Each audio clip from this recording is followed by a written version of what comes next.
Welcome to my complete series about my 2010 trip to Dutch Harbor, Alaska, the destination of the Deadliest Catch. You just gotta go. Buckle your seatbelts, grab your duck fart, and get ready, because I'm taking you on my 2-week adventure to visit Dutch Harbor, Alaska. You'll see how short the runway is on Dutch Harbor and the places I visited, the foods I ate, and the wonderful experiences I had. And you'll get to download their free visitor's guide. These are the 2 guides that I designed while I was there in Dutch Harbor, and you can download them in the description below. And in between each part of this 3-part mega video, I'll be answering questions and comments from the Travels with Kip community, so stay tuned. If we're just meeting, I'm Kip Piper with Travels with Kip, and I share my passion showing women how to travel solo at any age. So now let's get to it and jump into part 1 of my trip to Dutch Harbor. My adventure began back in early January 2010 when my friend Brenda called me from out of the blue. At the time, she was the director of the Unalaska Port of Dutch Harbor Convention and Visitors Bureau. She and I had worked on design projects and graphic design projects in the past when she was the director at other cities. So she invited me up to design their 2010 Convention and Visitors Guide. Of course, I jumped at the chance to visit Dutch Harbor and to work on this great project.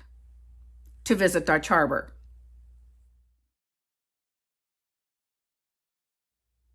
Be sure to watch at the end of the video for links to the visitor's guides. I flew from Austin, Texas to Dutch Harbor in late January. Yes, Alaska in January. And from Anchorage to Dutch Harbor, I rode in a Pen Air prop plane.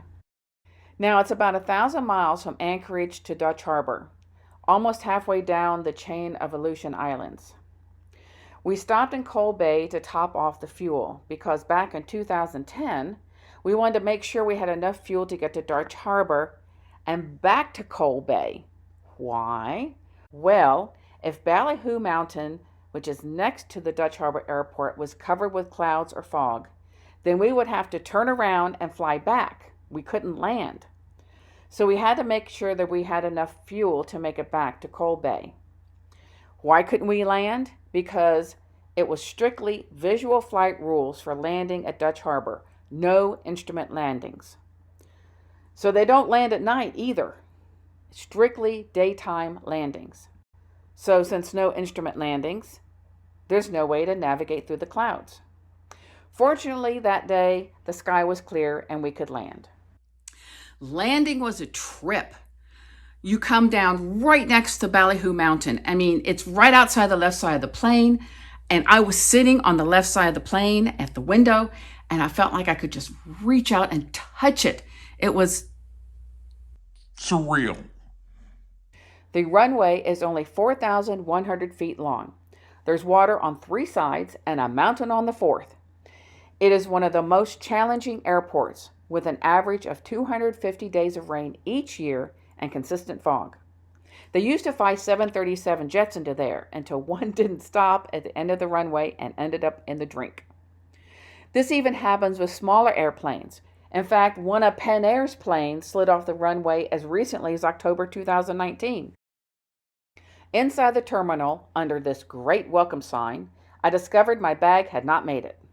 However, Brenda's dear husband, Cam, who had come to pick me up since Brenda was working, said they should arrive on the next flight later that day. Honestly, I was a little concerned, but I trusted him. Then Cam whisked me out of the airport for a tour of the island. A little backstory. Cam really knows Dutch Harbor and Unalaska Island. He lived there for several years and also worked on many of the crab fishing boats. He and Brenda are friends to this day with the captains and the crews. He took me way out to Summer Bay to see the wild ponies. They are so cool. They were just hanging out and snacking. And yes, I know the photos seem dull because the colors are kind of washed out, but it was winter in Alaska. On the way to see the ponies, we had passed Priest Rock. So on the way back, I took this photo and video clip.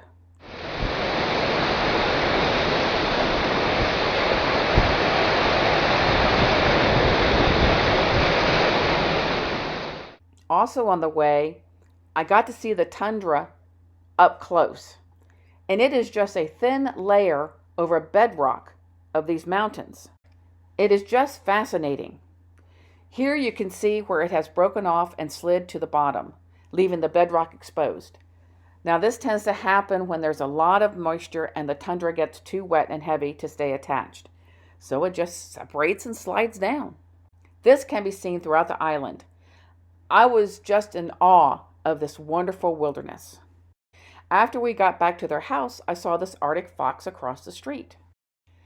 That night we had king crab legs for dinner. Cam had been saving them just for me. As you can see, they were huge. I've never seen king crab legs that big. And boy, were they tasty. A piece of meat coming out of one of the legs was the size of a kielbasa sausage. So ended my first day in Dutch Harbor. Now let's get to some questions and comments from part 1 of my Dutch Harbor trip from my Travels with Kip community. Rebecca Barnes noted that when they took a cruise to southern Alaska, there seemed to be more people on the ship than there were in the town. It's true. Many Alaskan towns are very small, and that's because many of them are isolated and depend heavily on the cruise ship tourist industry. Julie Greer expressed concern on how isolated Dutch Harbor is. And it's true, it is really out in the middle of nowhere. So many people who live there full time escape in the wintertime to Hawaii and other parts south. In fact, the airlines offer special low fares for Alaskan natives in order to retreat to the warmer climates during the wintertime. Remember to check the show notes to links about everything discussed in this video. Do you have your duck fart? Be sure to check out my video on how to make the duck fart shot drink. Okay, we're going to answer some more questions after part 2 of this video series, where we visit many unique spots on the island with wonderful places to see, watching a plane land on that very short runway, plus other neat things. Be sure to smash the like button if you're enjoying this video. So let's get on to part 2. Being January, the sun didn't rise until about 9 a.m. in the morning, and then it started getting dark about 3 p.m. Talk about short days. In this photo, it's about 9:30 in the morning, the second morning I was there in Dutch Harbor. Believe it or not, the sun is shining on that mountain in the background. That's why it's so white. Over the next several days, while Brenda worked and in between times I was working on the visitor's guide, Cam took me to more places. He took me to the top of some of the surrounding hills where I was able to get these great panoramic shots. While I was on the hills, I got to walk on the tundra, and it felt spongy. As I mentioned in the part 1 video to this series, the tundra cover is comprised of intertwining foliage, and here it was perhaps 12 inches thick. It felt like walking on a mattress or a trampoline. Cam also took me around to Bunker Hill, where we checked out this great armament storage facility dug into the base of Bunker Hill. Unfortunately, because of the snow and ice, we couldn't make it up to the hilltops with the bunkers. That's a downside of visiting in winter. So I hope to visit in summer so I can go up and visit those bunkers. On the way back into town, we spied some sea otters, and I got this great video clip. They are so adorable.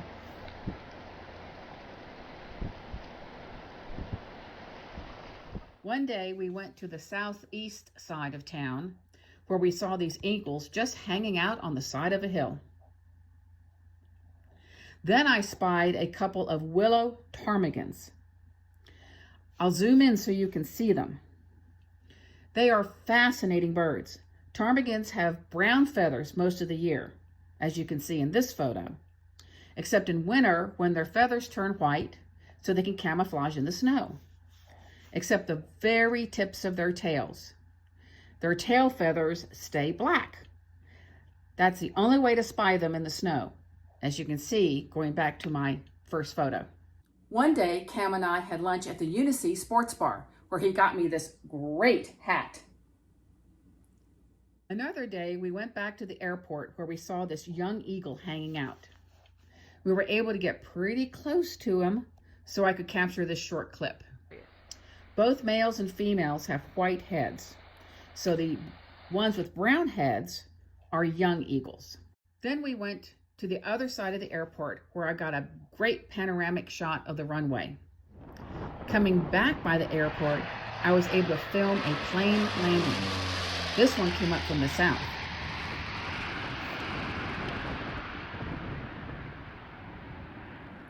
Be sure to watch to the end of this video for links to some other great airport landing videos. Sam and Brenda took me to the Alaska Ship Supply, one of several massive grocery stores.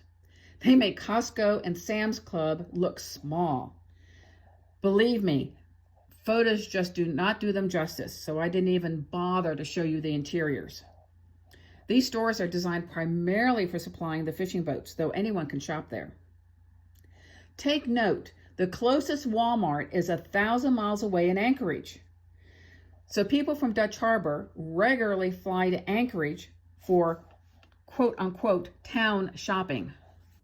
A very cool thing that Alaska Airlines did was partner with several of the stores in Dutch Harbor. So when a resident would spend money in those stores, they would get 1 mile credit with Alaska Airlines for every dollar they spent at that store. This really helped the residents in their regular shopping flights to Anchorage. While at Alaska Ship Supply, I went into where they have the garments and the other cool accessories. So while I was there, I did a very touristy thing and bought this Deadliest Catch cap. A sad note.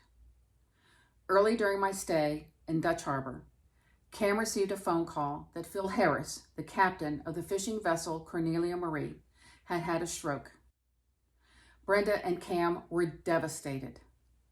Phil had visited them just a few days earlier before he left on his fishing trip.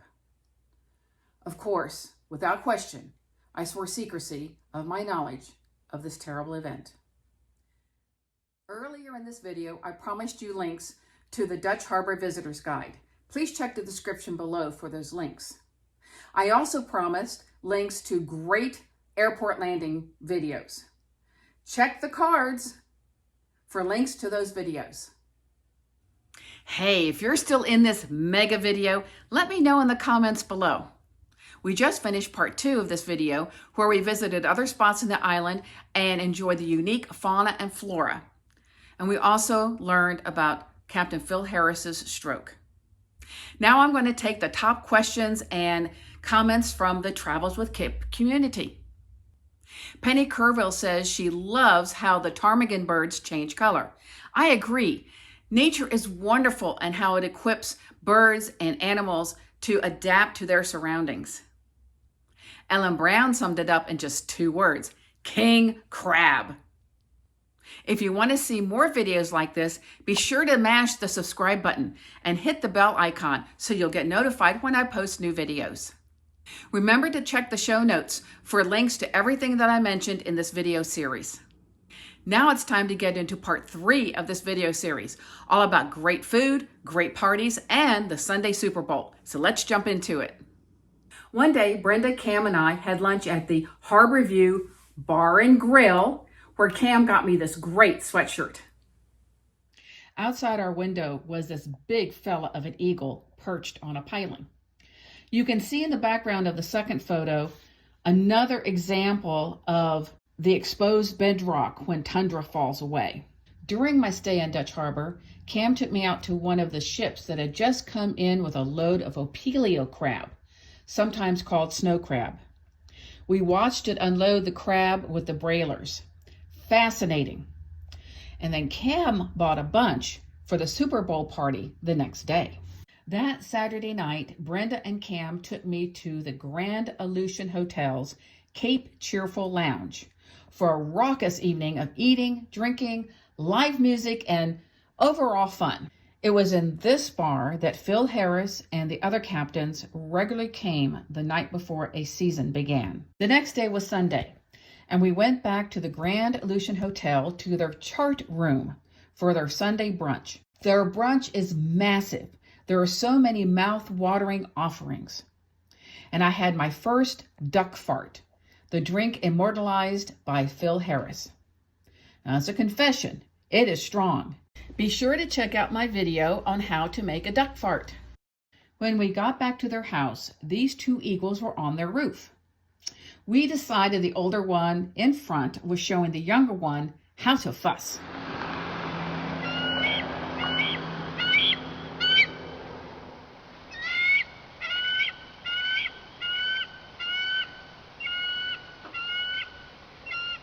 That Sunday was Super Bowl Sunday. Later that afternoon, we joined friends at one of the houses to watch the game. It was a wonderfully wild party. Amid the eating and the drinking and a little friendly betting, Brenda and I were the only two women in a house full of about 20 men. It was such fun. At one point, a gentleman, well into his cups, turned to me and proclaimed me goddess of the island. While I was flattered, I turned to Brenda and asked, "Means new babe in town, right?" And she goes, "Oh yeah." It was a grand time, and we all had just super fun that day. On our forays around the island, I was able to take a few more photos. Unfortunately, I didn't always have my camera with me. Here are some of the photos I was able to take. This is the Holy Ascension of Our Lord Russian Orthodox Cathedral, which is the iconic landmark for Dutch Harbor. Here is a shot of the processing ship Independence. Cam took me down by the docks where I got this great shot of 3 crab boats. Down there, I got this shot of an eagle sitting atop a pile of nets. Once when we were heading back to the house, I caught this shot of an Arctic fox. Cam surprised me with these wonderful sweatpants. They are warm and toasty no matter how cold it is outside. He also surprised me with this wonderful Deadliest Catch t-shirt, signed by a lot of the captains and crew. See, I recognize Freddie. I recognize Scotty and Neil Hillstrand. And here's Captain Jonathan. And here's dear Phil Harris. I will always treasure this shirt. Now, the only one missing is Sig Hansen. And I am going to try to get him the next time I'm going to Dutch Harbor, which I hope is going to be soon. Before my flight back to the lower 48, Cam and Brenda took me to the airport and the airport bar. Now I had officially partaken of adult beverages at all 3 bars in Dutch Harbor. Yep, back in 2010, there were only 3 bars on the entire island, plus the lounge at the Grand Aleutian Hotel. While I was still in Dutch Harbor, Captain Phil Harris passed away on February 9th. It was such a blow to the community. His presence is still felt there to this day. On my trip home, I reflected on my adventure and how lucky I was to be able to get to know Dutch Harbor from a local's point of view. It was unfortunate the captains and their famous boats weren't in port while I was there. That didn't diminish my experience in the least. The town, the land, and the people will forever be in my heart. What a journey we've been on together. What a saga. Pun intended. For those in the know, Captain Jake Anderson's crab fishing boat is called the fishing vessel Saga. These were the chronicles of my 2010 trip to Dutch Harbor, Alaska, and I dedicate them in the memory of Captain Phil Harris. We've got some more questions and comments from the Travels with Kip community, so let's jump into them. Both Penny Kerrville and Traveling with a Chair say they want to go to Dutch Harbor. I totally agree. Being able to travel to new places, experience new cultures, meet new people is a wonderful privilege. And I say that Dutch Harbor is one of the most unique experiences you will have. Ellen Brown says Sig Hansen is her favorite, and Sig Hansen is awesome. He's one of the captains that approached the Discovery Channel about developing the Deadliest Catch series, which has been a boon for both the crab fishing industry and also the tourist industry in Dutch Harbor and Unalaska, Alaska. The mega Travels with Kip Dutch Harbor video series has come to an end. Question of the day: did you make it this far? Let me know in the comments below, and I really appreciate you staying the whole trip with me. Remember to check the show notes for everything mentioned in this video series. But we're not done yet. Be sure to check out the duck fart shot drink video. Click on the card, it's somewhere around here. I will see you on my next adventure. Remember, you just gotta go. Cheers.